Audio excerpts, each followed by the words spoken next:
Today on the show, we have head coach, Edinboro football, Coach Bradford. Coach, how are you this morning? I'm great.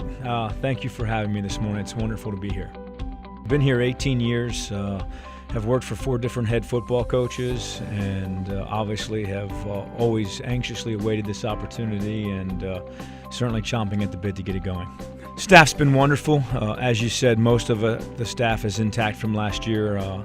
Pretty much our entire offensive staff. We were able to take Coach Corey, who was an Edinboro alumnus and played here, and move him from a part-time to full-time position as the offensive line coach, and he did a tremendous job in recruiting and also does a tremendous job with our social media.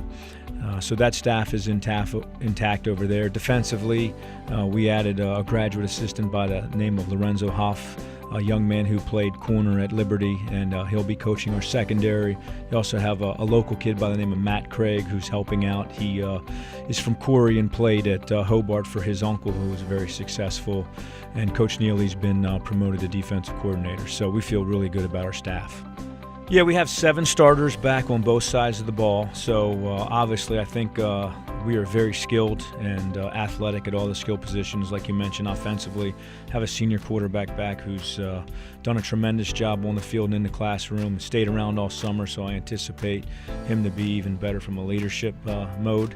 And then we have great skill with the wide receiver with Tanaz Gregory and James Clark, 2 of our better receivers back. Walter Fletcher, really good in and out of the backfield, running the football and as a receiver. Recruited some very skilled tight ends, so I think down the road you'll see some young guys at that position that are very skilled, and I believe that our offensive line will be greatly improved. They did a tremendous job, only giving up 14 sacks and well over 500 attempts, but they look really good, and they've got kind of a new attitude this year. And as you said, defensively, we're led mostly by our returners in the secondary. Senior Devon Groves leads a very talented group, and we're pretty deep back there with Devon Groves, Zaril Hendrick, who is very talented and has played multiple positions, Maurice Sims, Brandon Anderson, just to name a few guys back there, and we've added a couple young kids that we're very excited about.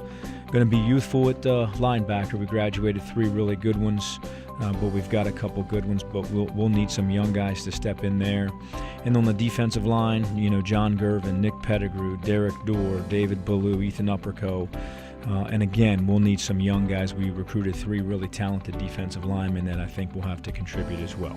Well, Vitaly Gurman at center, who was redshirted last year, is going to be tremendous. I think he's got all the physical tools to be as good a center as anyone in the league, so you'll see him. At the tight end position, we have a couple guys. Devon Brown could be a guy to really look for. He's about 6'6" and extremely skilled. On the defensive side of the ball, DeAndre Dowdell's doing some great things for us at nickel. We also have Deontay Bradley and Billy DePaul playing some safety for us. Up front, we've got Joey Lewin, Xavier Fisher, Jason Eubank, 3 guys there.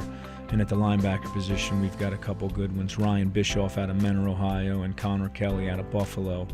So we've got quite a few young guys that could really be impactful. We're 4th in the West. Obviously, you're exactly right. Preseason rankings are really just public relations. It's great for our university, our program, our athletic department to get that recognition. I believe it helps us in recruiting, not only in the athletic department, but as a university as a whole, and creates a lot of excitement around the program. So we're thrilled with all the preseason accolades, but we understand that each week you have to perform up to your level of expectations.